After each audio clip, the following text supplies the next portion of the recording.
My guest today is a Brazilian Jiu-Jitsu black belt under Robert Drysdale. He holds the distinction of being one of the only schools in Toronto to focus strictly on no-gi jiu-jitsu. He fosters a strong sub-only culture, which is something that I implement in my style to this very day. Please, join me in catching up with my very first grappling coach and good friend, Professor Ian Fremantle. What's up, y'all? We'll get right into it. Why did you open this place? I have no idea. Honestly, I have, like, it was one of those things where things compounded upon each other, and the next thing you know, you're going in a particular direction, you're excited about it, but you didn't really give it great thought. Yeah. You know, and great thought, I mean, I get it. A lot of times people say, if you think about things too much, you'll probably never do them, and the whole idea about trying a million things and whatever the case is.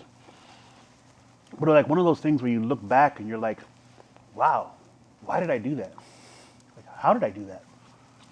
You know, I was a blue belt when I decided I wanted to have a, and the only reason way I can get away with it was because it was a no-gi.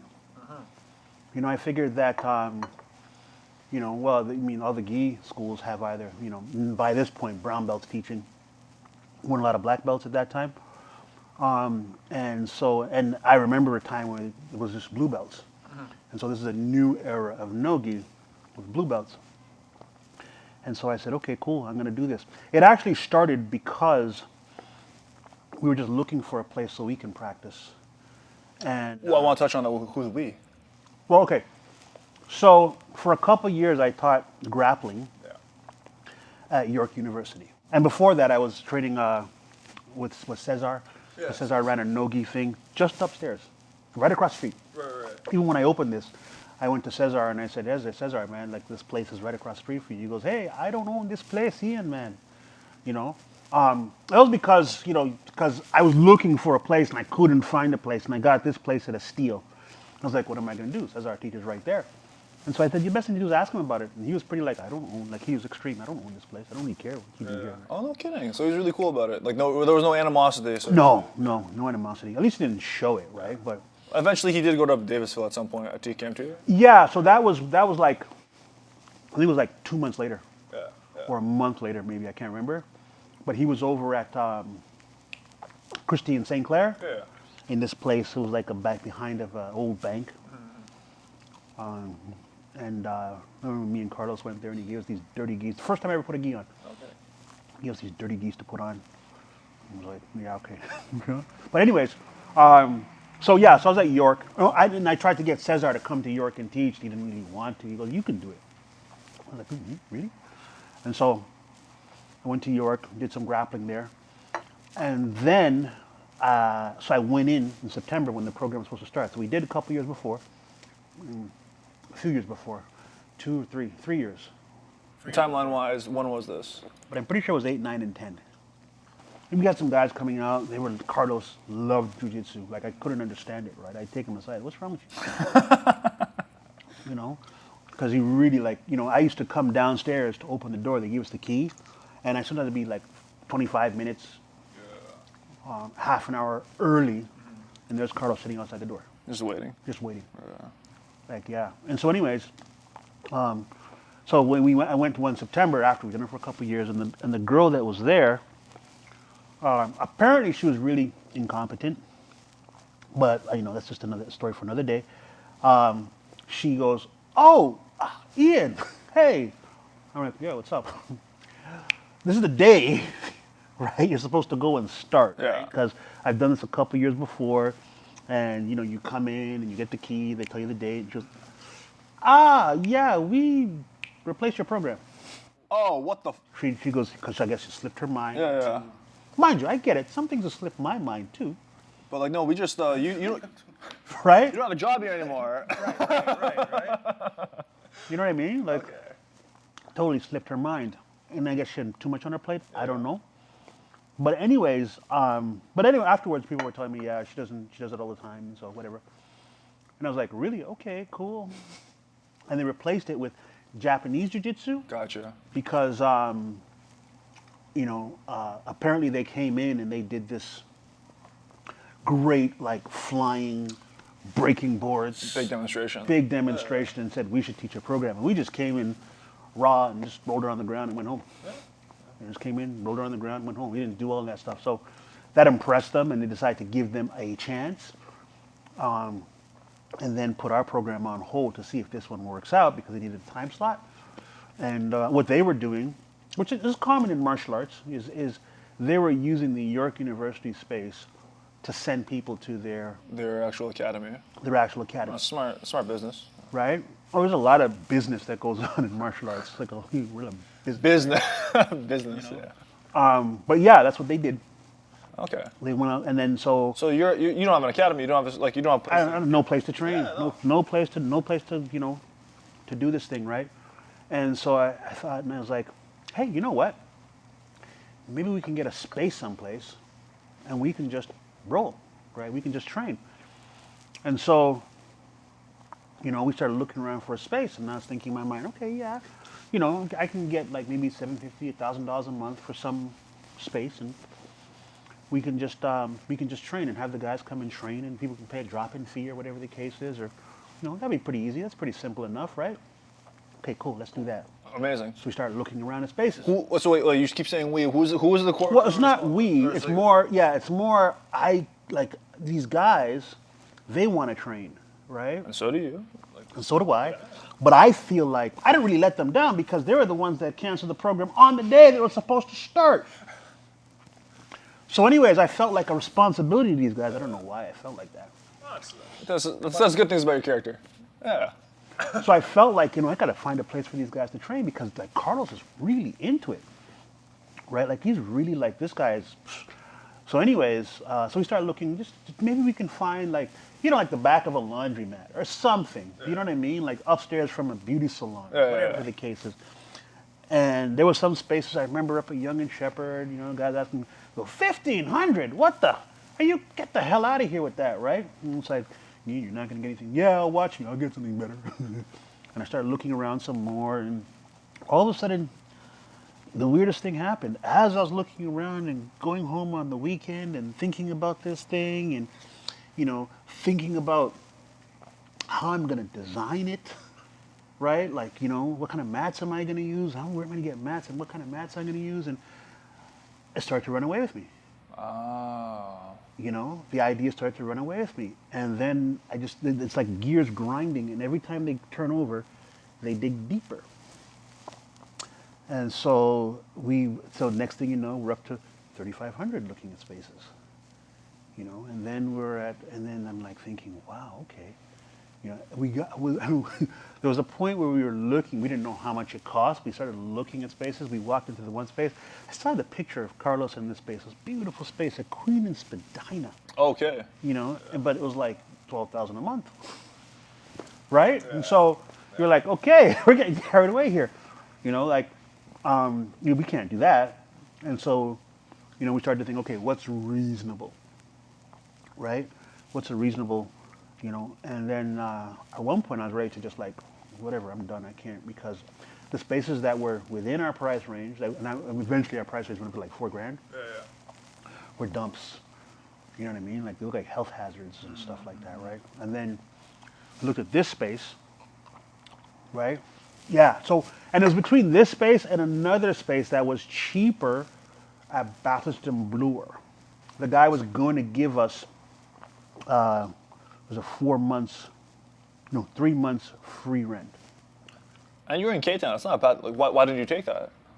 Yeah, it was right above. There's a new. I don't know if it's still there. I haven't made it. There's an herbal store. It's upstairs. Huge space, twice as big as this. Right? It had skylights and everything.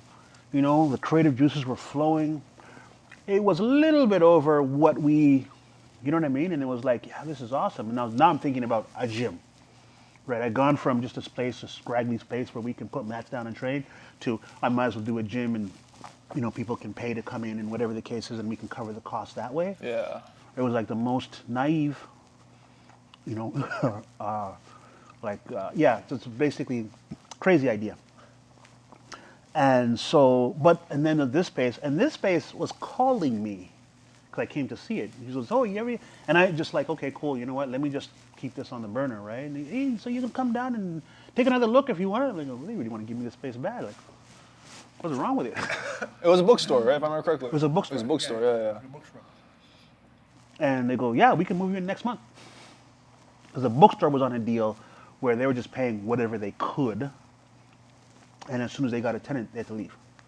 So I felt bad about that because when we finally did take the place, she said, okay, I can have them out by the weekend.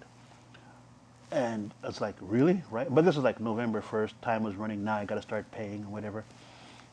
Actually, well, I didn't start paying, but the talk was they were giving us some, when you rent a space, they give you some free time. If you don't know that, you should ask for that, right?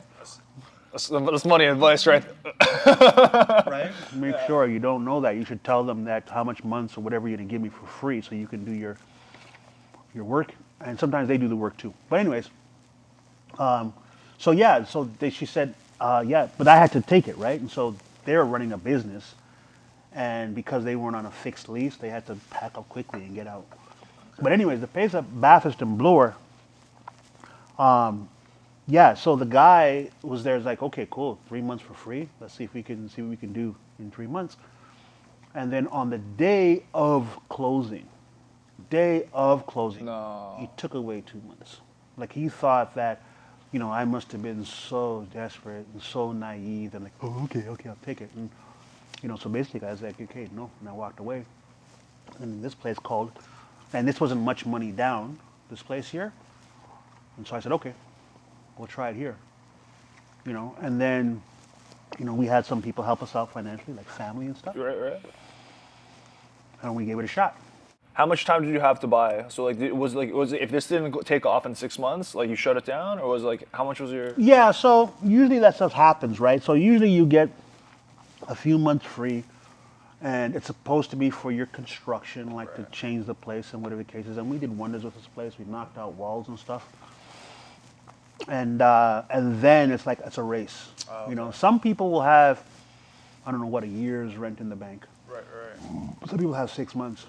Some people have 2 months. You know what I mean? And I think we had about, back in those days, probably. Okay, so like about a little under half a year. Yeah. So not including the free months. Yeah, for sure. Okay. So we had that in the bank. So 8 months? Like Yeah, so the free, so I can't remember exactly because I'm going to have to go back and look. I remember looking at the bank statements. No, yeah, for sure. Numbers. But we had that in the bank, and then it was just like a race. It was a race. I used to promote nightclubs. Oh, no kidding. Okay. Yeah. I used to be a DJ back in the day, but when I was a DJ, promoting wasn't my thing, right? And when I was a DJ with a couple of friends, and they did most of the playing, and I'd come on and play sometimes and whatever. And then we did a couple of things on our own, a few, not a couple, where I would play all night or whatever. And then like we would rent spaces, and we got into that. And then there was a point where we invested in it was back in those days, warehouse spaces were popular, which you buy just an empty, put speakers in, and it just worked. People showed up. You charge them the same thing that the club who put $500,000 in renovations in, and People showed up. You had a great bopping time. Right? yeah, right. But I remember that feeling though, when you first opened up, and we were on 19 Atlantic Avenue, right? And I remember that feeling when we first opened up, and you come out the front door, and you look up the street to see if anyone's coming. You know what I mean? Yeah. And so you had a lot of those nights where, it's 11 o'clock, you got 4 people in the place, 2 of them are asking for their money back. Yeah. And then you start looking up the street, you see a car coming, and then it turns. Right? See one car, you're hoping that car's packed with all kinds of people. So this is like, at the moment you open doors, like there was like, you're dealing with the anxiety of like new membership coming in. Yeah, that anxiety. Eventually, organically, the place got better. And so, and then we started having good nights and stuff, right? Well, I remember when I joined, right? Like you had quite the team between you already had the Muay Thai instructor, you had wrestling program. The wrestling program came shortly after when I joined. Yeah, because when I was at York, Eamon was there. Oh, okay. Yeah. And I was always joking around with Eamon and laughing at Eamon and stuff. And so I was like, well, okay, I'll just get Eamon to come and teach, It was a beautiful a random thing. day of the week or whatever the case is. I still have that video of I remember there's a Japanese national champ or something, like him just like effortlessly like belly to belly suplexing him. Yeah. And I remember when Eamon first came down to check the place out, Eamon was like, and I'm looking at him like, okay, right? I thought that was a good thing. Like that kind of reaction is a good thing, though. No.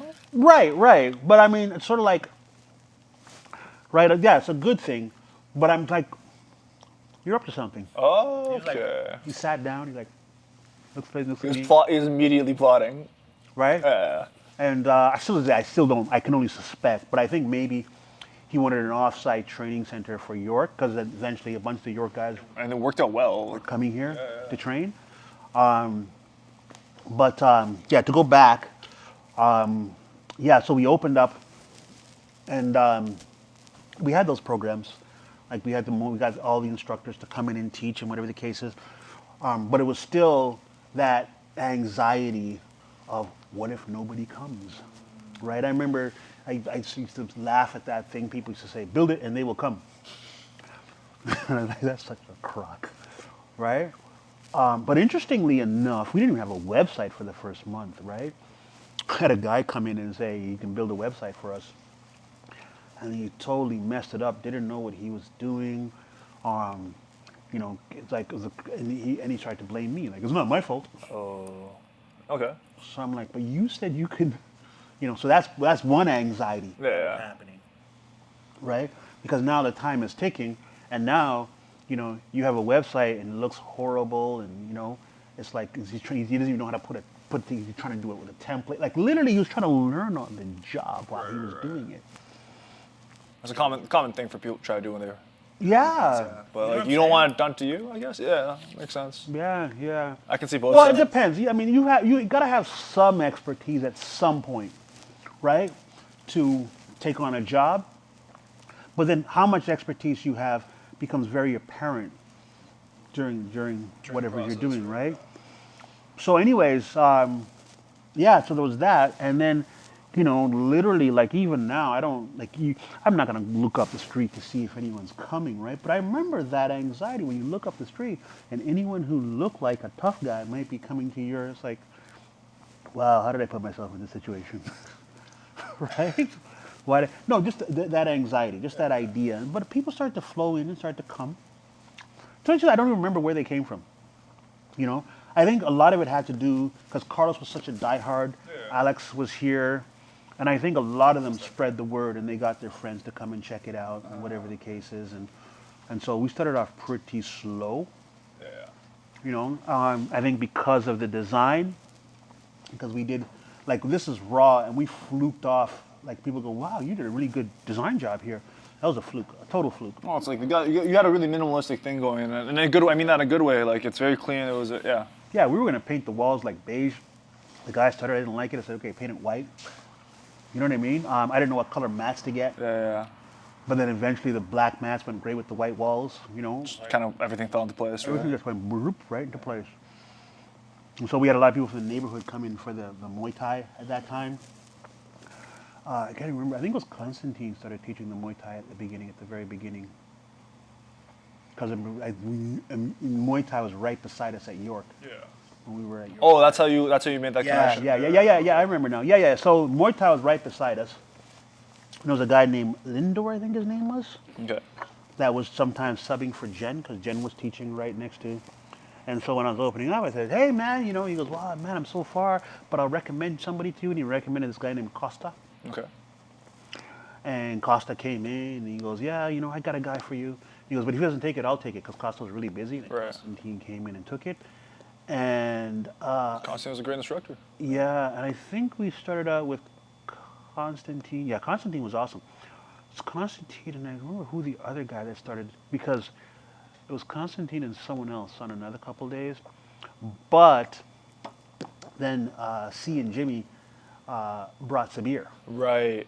And that's where Sabir folds into the picture. That's when Sabir, they brought Sabir in, and and we met this guy Sabir, whatever the case is, and Sabir was sick. He was nasty. Yeah, he taught me how to throw. I still, yeah, it uses fundamentals for my left hook. The setup for the left hook. It still needs work, but yeah, no, it's good. It's good. Like, I got nothing but good things to say about that guy. So Sabir came and he loved it. And he was training and he started doing, 2 days a week teaching his style of striking, his sanda, and then things started to just fall into place. So it's like it really just seems like everything started to click once like, yeah, like everyone came. Like, you really like as cheesy as you just said it was, like everything kind of came, like everyone came. Yeah, and I think also one of the reasons why we did so well is because, we had guys like Carlos and Sabir here in the beginning. Yeah. I remember Joseph came. Joseph like didn't know anything about nothing, whatever the case is, skinny guy. Skinny's you know what I mean? He really wanted to like learn, right? He wanted to fight MMA and stuff. And who else?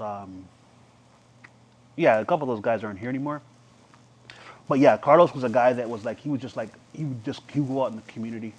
He'd go to other gyms and you know what I mean? I think his path to where he is now with VSME. Yeah, right. And he'd compete a lot. You know what I mean? He just wanted to compete and compete and compete and compete. So yeah, things just started to click and fall into place from there.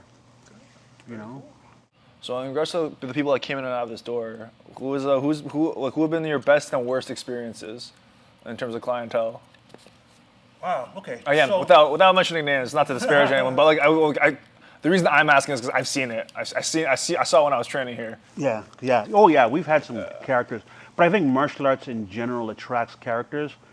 Like we've had, and it's my job to be neutral when I meet a character. My training allowed me to do that. When I was at York, I was in the social sciences, and again, I should mention this before, is that when I wanted to open up a place, it was just meant to be a hobby. Right. It was just meant to be something that I do on the side. When I was at York, I was in the music department, trying to finish my PhD, and there was a professor there named Mott, right? And he was a karate studio, all of the same, but he had a martial arts studio, and he was a professor. And professor, you're on committees, you're advisors, you're supervising people, you're teaching, and you're researching. And I was like, wow, if he can do it, I can do it. There's so many little small things that's happened along the way, like people, and if I'd never met one of those people, I never would have done it. Right. If I'd never met him, I never would have, no way. You know what I mean? Like, he wasn't a personal friend of mine or nothing like that. I just knew, and then hi, bye. Like, I never really hung out with him or anything like that. But I was like, wow, you do that?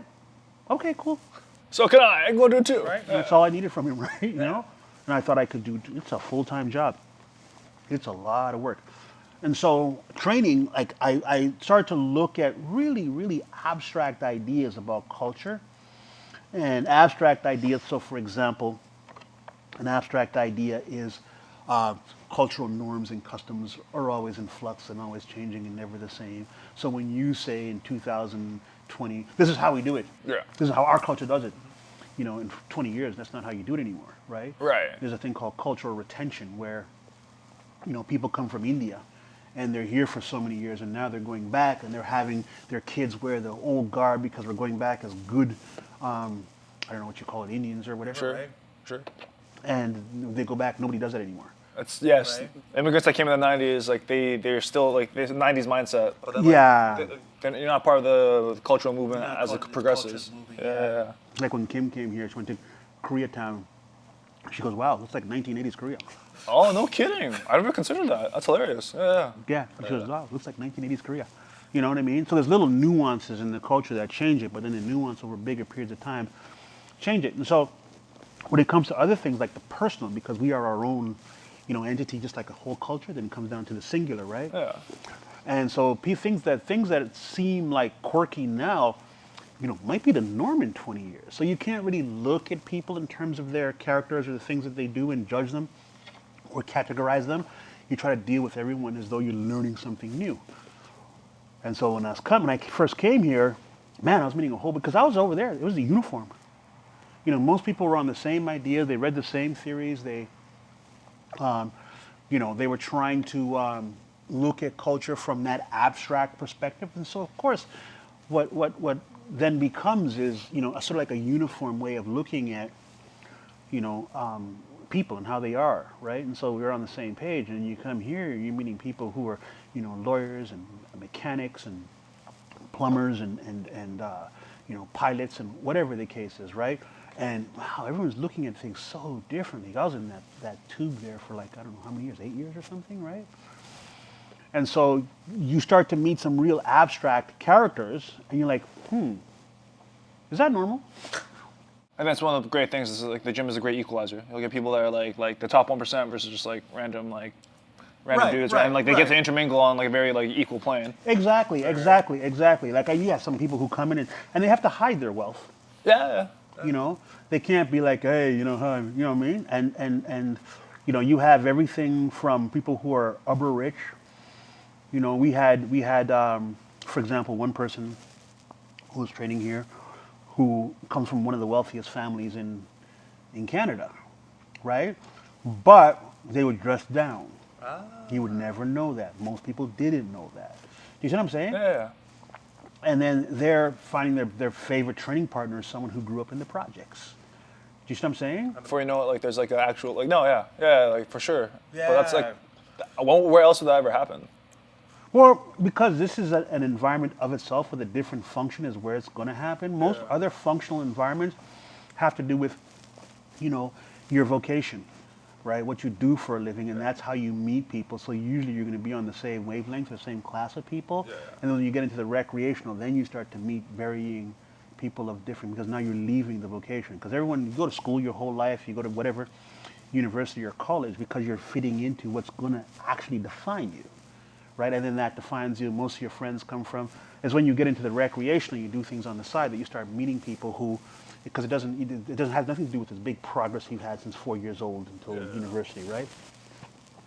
And so, but you also get people who make some jokes or they say some things, and you're like, is that normal? It's a bit, right? And then you have someone else who goes, yeah, Ian, that's kind of like a little bit. He's a little edgy. Oh, okay, cool. Because, like I said, I was in a bubble for 8 years. Yeah. I mean, keep in mind, back in the day, I was raw, right? Like back in the day, I was raw, hung with raw, but back in those days, you can be raw, but we didn't have the internet, right? Yeah. And so your socialization is going to be with people that you've known for years, and they know where the floor is with you. You can even try to gross them out, but they just know you so well. It's just him. It's just him. That's what you're doing, right? And then so most people had a good gauge on whom they were associating with. Are you talking about within the context of the gym? In the context of the gym. Okay. No. I mean, like back in the day when you had friends, most people had a good gauge on who they were hanging out with and socializing with. And then now you start getting in this environment where you have a mix of varying people. And new people too, but you haven't got a handle on this guy. You don't know where he's coming from. You don't know, like, is this a joke, or are you serious about this? Or are you just trying to be edgelord? Or, yeah. And especially in such a like guys really relax when they come like to the gym sometimes, right? Like they really just kind of the filter comes off. Yeah, right. The filter comes off, and so sometimes you have people who really believe that. This is a space where, we can be ourselves. And really? Yeah, be yourself, but just maybe not too much yourself. Not too much yourself, right? So you start meeting a whole bunch of different characters and people who are all varying. You know what I mean? And that becomes an interesting sort of outlook. Yeah. And social circles too, right? So now you have social circles mixing. Back in the day, you hung with your social circle. Show me your friends, I'll tell you who you are. And so not only do you get people who come in from varying socioeconomic backgrounds in one space, because this is what's available to them if they want to learn whatever it is they want to learn, you're starting to see how they interact with each other and mix with each other. Like sometimes people will say things and you'll see someone else go, whoa. Yeah. Like the eye roll from across the room. The eye roll from across the room, and so it's like, oh, you guys don't know each other. So I'm really curious now, as the gym owner, like you're not here to like make sure, you're not here to babysit people. On the same token though, like how do you At what point does this kind of like that kind of friction, that when you see that tension occur, when you see it from across the room, like when do you go, oh, I have to step in? Part of it has to do. There's so many different. That's a huge unpacking right there, right? Okay. So there's so many different. Like so, part of it has to do with, the environment, right? And so, yeah, you're not here to please people, but sometimes if their character is a little too out there, you have to kind of question how it affects the environment. You know what I mean? Like, some guys they're just loud. They come and they go blah blah blah, and they hit the bags, and they make weird jokes to not only male but female members and stuff, and and he's a little bit on edge and whatever the case is, and sometimes you have to take him aside and figure out a way not to totally isolate him or freak him out, right? How to kind of see if you can handle this or not, right? And sometimes you can't handle it, right? I was just talking just today about kids in martial arts programs. A lot of parents bring their kids because they think that the martial arts is going to straighten out their kid, and to some degree there's tremendous improvement. Some kids are wild, and so it becomes what's it called? A contract between the instructor and the parents on how we can work together, because we can still, get some progress out of that kid. It's not just that you don't just bring him here, drop him off, and he's running around the room and cursing at the instructors and stuff, and he's just a kid, and it's like, no, well, we have to work together. Like, you have to at home, and sometimes they get offended at that. They don't like that idea either. And then you have to say, okay, well, I can't, you know what I mean? Yeah. You're giving me such a hard job. Like, you're not giving me much to work with, right? But it's different with adults, in that there's nothing working at home with them. No, they're just who they are. They're just who they are, and they come in like that, right? Oh, they're just Huh? you get the unhinged individual, like who. Of course. You get a lot of that, right? You get both guys and girls, right? You get a lot of people who come in, and eventually you're like, what the fuck? Right? I mean, don't get me wrong. Most people who come here are great people, awesome people. You meet tremendous friends here from varying socioeconomic backgrounds. You can hang out with them outside of the gym now. You can send each other memes and jokes on whatever the case is. And I've developed a tremendous relationship with a lot of people who I've met right here. And I think some of the closest people in my social circle now are people from the gym, because this is what I do. Yeah. Right? So if I'm going on vacation, I'll be like, someone from the gym. I'm going on, hey, let's, what it takes is like there. Last year, Evgeny was going to Cuba, and he was like, yeah, okay, cool. Come in. I was in Cuba with Evgeny. You see what I'm saying? And so that's Yoni's friend. You know what I'm saying? So most of the people are tremendous, but on the same token, right? There's a lot of challenges. Please. Like what? Well, I don't want to start naming names. Like, okay, so for example, you have, I remember your friend. Well, my friend, yeah. Sure, like. You were like 17 years old? Yeah, I was. For those that don't know, I was 17 years old, and then there was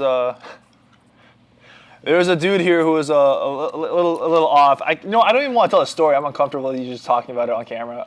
I caught it. I was like, he was on the mat. He was sitting here on the mat like this, and I'm teaching a technique, and he's looking at you like this, and then he goes like this. He goes,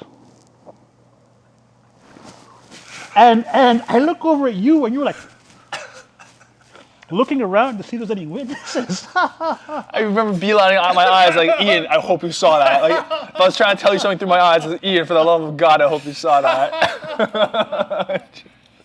No, it's like, God. No, yeah, and then I remember in the change room he was talking about wanting to stab someone in a fit of rage, but he wasn't going to do it, and I oh God, it was like, that was a scary, yeah. It was a scary experience. Yeah, you know what I mean? It's like, wow, and to be honest, like, that's not an isolated case with somebody, right? Right. Eventually, sometimes when you do get to know somebody, you get to sit down and you're like, wow, this is a pretty fucking awesome person. But you have some issues, but the big question is, how are you going to affect the environment? You know, do you stay or do you go? And I've had to ask people to go before because, you know, and they don't understand why, but again, it's the environment. You make people uncomfortable, you say it's weird jokes, or whatever the case is. But then also, too, you know, some people, you know, you give them a chance, and then some it's a transformation. You've seen the like jujitsu changed my life, kind of like transition. Yeah, I hate that you just changed my life thing, but but yeah, I've seen people. Yeah, because I mean, first of all, it's a constant practice. It's a habit that you're doing. It's something that becomes ingrained into you as something that's functional, and so of course it's going to change you. Like anything else, it changes you. The environment here is most people will stick it through to, like, you know, blue, purple, brown belts, whatever the case is, are pretty fun people, reasonable people, no attitudes, no meanness, no, you know what I'm saying? And there's a relaxedness to them now, you know. I do this, but there's the guys who come in every night. You know, if it's not 5 nights, it's 4 nights. If there's an odd week, it's 3 nights, right? And they come in after a long day of work and they look on the mat and they change, they do their thing and they go home. They actually love this. And I do this for a living, and sometimes I'm like, what's wrong with you? Right? Like, you know, if you look at what we do, it's kind of weird. Yeah, it's like you go into a basement. Just go into a basement and or a basement or attic or whatever the case is, and you just roll around with grown men or grown women, and you know, it's great, and you go home. I get it that when you get down the rabbit hole, it becomes very technical. You're trying to make things happen physically, either for yourself or, you know, you're trying to secure a sweep or a submission, and that becomes your big obsession. So you're deep down the rabbit hole. I get that, but it also provides an outlet, you know, for them to have this in their life where they're not necessarily distracted or focusing on something else that either stresses them or that requires too much of them, right? And I mean, the greatest is when you see people doing jiu-jitsu and improving. Like you see people come in. I remember Aiden, for example, came in, walked into a dude's guard like this. The dude swept him maybe, and he went, like, what am I supposed to do, right? He had no idea. And then, you know, turned into like a NoGi spider guard berimbolo killing machine. Oh, no kidding, yeah? I remember seeing, he came into Primal once and he did sub league. He did really, really well. Yeah. He's won a few competitions. But it's just interesting seeing people. That transition. And the sense of confidence it gives people is insane. Like no one who does this is a mean guy, or you know what I mean? Because very rarely. I saw a really great quote the other day. It says, you know, most fighters, I think it was a Mike Tyson quote, most fighters you meet are really sweet, humble people because they've had their ass kicked 1,000 times. 1,000 times. Like, tough guys don't last in here. You can't come in here being stoic and not smiling and being tough, because that goofy guy over there that weighs 120 pounds is going to wipe the mat with you all day long. With a smile, and he'll thank you too. And you can't do anything about it. So eventually you have to chill out, right? And so people make like, so they start to, you know, hang out with each other and talk with each other, and it's like really, really cool. My biggest gripe is when two people meet and, you know, they meet on a bad foot. But it's more an example of what happens in the world at large. Like sometimes I watch these videos of some sort of altercation starting in the feet. Like, you know, you go on Reddit and they show this stuff, right? You know, and it's like, and so some guy, it's a road rage and people get out and some other drivers don't like him and they get out, they pull him out of his car and go, could you imagine if you met that guy in a different circumstances at a club and your cousin said, this is my friend. You're like, hey, what's happening, man? But now, all of a sudden, it becomes almost like an object, right? And you're like an object, like you're not a person anymore. I see. You know, you're an object for my frustration. I don't like you because you cut me off in traffic. And so now I'm going to start swinging fisticuffs at you. Right. It's the weirdest thing in the world. And you see that happen here? Well, no, not a lot. Not a lot. But it bugs me when it does. That's one of the things that bugs me. And it's more people who just meet each other for the first time. Like the other day we had a guy, and he rolls hard. I get it. And upon first meeting him, you'd look at him and you'd peg him. You're like, yeah, it doesn't look like he looks like a guy who, you know, probably he's full of himself. But then after, when you get to know the guy, you talk to the guy, you're like, holy fuck, I was wrong. Because looks, appearances are deceiving. And so, but he rolls hard. And so put those two together, and now you're rolling with someone for the first time. And the guy didn't like the way he rolled, and he said something, and they said something back, and blah, blah, blah. And I'd say, hey, yeah, yo, this is a long time member. What are you doing? Like, you know what I mean? Like, you can't chill it out and stuff like that. And he goes, yeah, because he's a bitch. And I'm like, are you kidding me? Are you serious? Listen, if you want, I can go in the back. I get the wrench. Right? I'll give it to you. Here. You can knock him out. We can show all these new trials. And everyone else, people trying at the gym, what we're all about. Go ahead. You can have it out. Like what the fuck are you doing? Especially a long-time member, too. It's like... Right? You know what I mean? So I get him. He's going through little things in his life. And that's rare. But, you know, those are the things that bug me. You know what I mean? When people meet each other I just give an example, meet each other for the first time. And it's like, I'm not saying to sit around and sing Kumbaya and everyone be friends. But when people meet each other, like on the street for the first time, and all of a sudden now, because you cut in line at the grocery store, you know what I mean? Now, just like there's one small interaction, just like it was the wrong thing on the wrong day at the wrong time. And if I met you, in a different circumstances, like at a party, and you passed me a doobie, now we're best friends.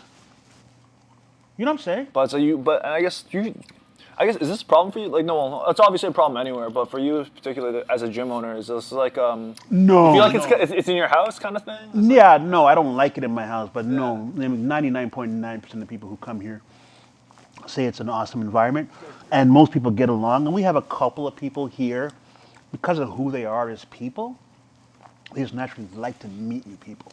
You know, hey, how you doing, man? Welcome to you know what I mean? They take them aside and stuff like that, and it's great for me. You know, because they're really what the gym is about, right? And so, I mean, I do that too. Not everyone does that, but some people do that, and it's absolutely awesome when they do that, right? You know. Let's move on to some of the business stuff. Actually, I'm really curious. Like, why don't you take on affiliations? Well, first of all, versus going independent. I've been with Drysdale for 10 years now, and yeah, so. I don't think I could ever see myself with another affiliate. Okay. Because we get along well. Oh, okay. You know what I mean? Like a couple weeks ago, he was doing a seminar and he booked an extra day to stay in Toronto, and we hung out. You know what I mean? Yeah. Well, I mean, I've known him for a long time, and every time he's come here for like 5 days at a time. Before, when we had a what's it called, 3-day seminar. Yeah. We had Monday, Tuesday, Wednesday nights and stuff like that. And so we had a lot of time, together. Seminars are A+ too, just as a unsolicited shout out. Yeah. We spent a lot of time hanging out. You know what I mean? And sometimes even people in the city who train with somebody, hasn't hung out with their instructor as much as, you know what I'm saying? And I get that too, right? Because I mean, I've had a lot of students I hang out with, and some students I'm like, I still got to get to know that guy. And that guy's been here for like, 4 years? I still got to get to know that guy. But I get it. Maybe he wants the space. Maybe he just wants to come in and come out. Maybe he's not very, I get that, right? But you get the point though, right? So, but anyways, I think a relationship's important in an affiliation. How well do you get along with someone? Do you talk back and forth through your text or whatever messaging app you do on a daily basis or whatever? I know some people who has an affiliate and it's like, yeah, I talk to him like once every 4 months. Oh, but you guys, on the flip side, you guys are actually tight. Like you actually hang out. You discuss. Okay, cool. So it's a little different. In jiu-jitsu, you're not gonna go far, I think personally, unless you have somebody that can guide you. Now that might work different for different people, right? It's maybe somebody who's a phenom, like Fabricio Verdum, for example. He was training with his students. He was a blue belt, training with his students up in, is it Portugal? Right? And is it Portugal or Spain? I think it was Portugal. But he's the most accomplished jiu-jitsu fighter in the world, right? He's won a Pride Championship, a UFC Championship, ADCC, Worlds. Yeah. Wait, I want to follow you on the Pride one. Did he? In Pride? I'm trying to remember. I think he did. Didn't he fight NoGi? No, he lost. Oh, he did lose to Nogueira the first time, and Nogueira, no, and he armbarred Nogueira the second time. You armbarred Nogueira Yeah, the second time? yeah, second time. He won the second time. He won the rematch, but that was like Okay. on Nogueira's come up. Yeah. But Another yeah. case. He's a veteran, all those things, and But he won yeah, the. He won so- the. Yes. So I mean, ADCC, UFC, all that stuff. You know, I think any one world's at blue, purple, brown, and black. And so and so you can do it. However, like anything else, like we don't want, you know, and mind you, I was that nomad white belt who just run around and get a roll whenever I could and didn't have somebody in the beginning. I understand that. We don't want that, right? Because you need somebody. And when somebody said, "Hey, Ian, maybe you should do it like this, or maybe you should do it like that," I was like, wow. And so I went from a scrambler into actually someone who was doing something. And I think it's the same thing even when you're a black belt. Like there's piece of advices or little tips that Drysdale gives me that changes everything for me. In jiu-jitsu and the gym, or like. In jiu-jitsu, mostly in jiu-jitsu, and in the gym too. There's a couple of like nuggets he's given me in the gym that's like, wow. And he goes, Ian, don't be stubborn. Like, it took me years to learn this. Like I was stubborn. I'm like you. I was, you know. And then, you know, you implement whatever, and all of a sudden, wow, you know. Like separate the beginners in the beginning in the open mat from the advanced, or having a beginner's class and that kind of stuff, like a very basic class. Because I was, for my first couple of years, people were coming in and I was like, Oh, I remember everyone together. yeah, everyone together. But then the advanced guys, they really want something to really improve, you know, their inversion to triangle game, or whatever the case is, right? You know, where the beginner guys are like, the fuck? What's an inversion? Right? You know what I'm saying? Wait, what's And so triangle? No. when they should be learning, you know, getting to mount, Escaping, shrimping, whatever all the that kind of basics, stuff, yeah. right? This is what mount is. This is what taking the back is, right? But anyways, but also in terms of jiu-jitsu, like, you know, like I would see something and I'd send it to him. I'd be like, what's this? And he'd like, you know, you have to do it like this and like this. He's doing this wrong because whatever. Or I'd send him stuff that I'm doing and he's like, okay, but do this or okay. So you know what I mean? Like, so. This is a vetted source. It's ADCC See, channel. here's the thing, yeah. So here's the thing. He knows way, way, way more about jiu-jitsu than I do. Yeah. So of course I'm going to ask him a few questions. Of course I'm going to say, what do you think about this? Whereas if when you're on your own, you're trying to make sense of it yourself. Mind you, people that are on their own, yeah, maybe they have mentors. That's almost the same thing. People that they can rely on to give them feedback and information. But at the end of the day, you need that feedback and information, right? That's basically what you need, right? Because you have, you know, this guy here, and you have this guy here, and you have this guy here, and each of them have something to offer in terms of experience in helping you progress in your game. So the information's out there. Go after it.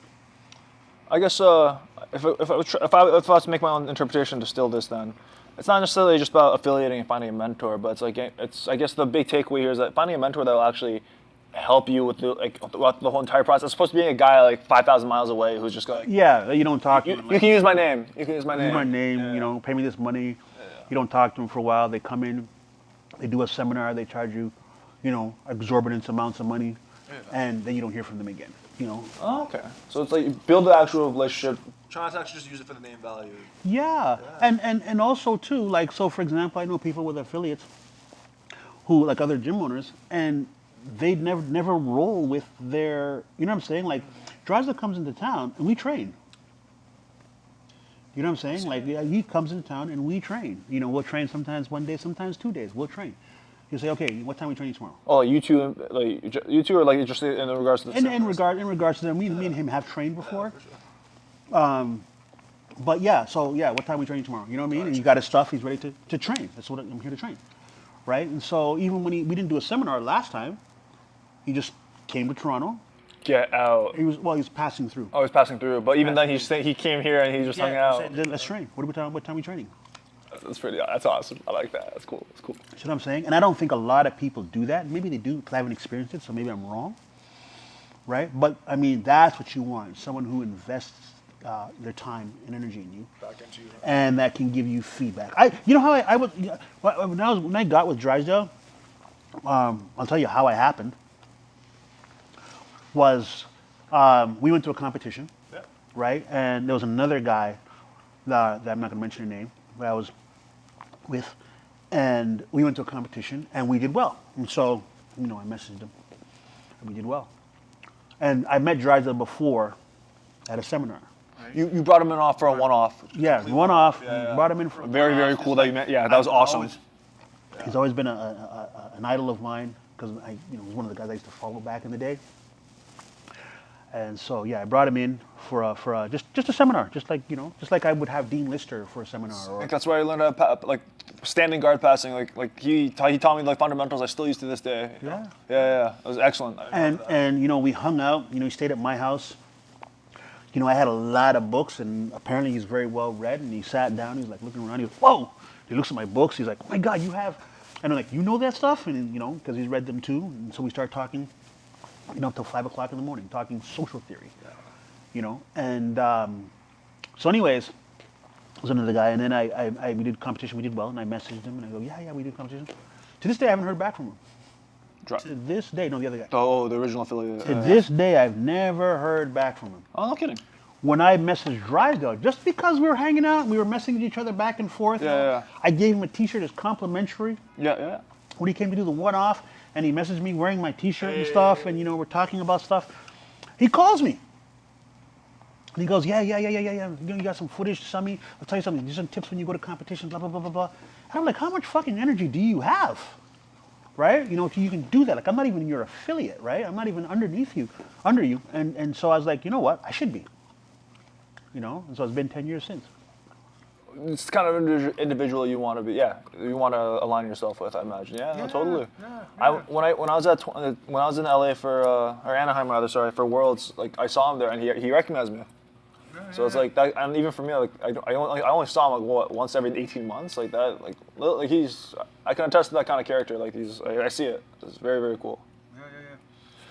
If you could go back in time, 10 years ago, when you started this whole thing, what would you tell yourself?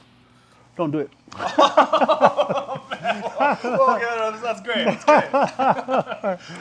Okay. So this does fall in line with something I hear a lot, though. Like people are always like, when it comes to opening a gym, there are easier ways to make money. Don't do it, definitely. Right? So unpack. I had so many other, and like I said before about, the Professor Mott at York, when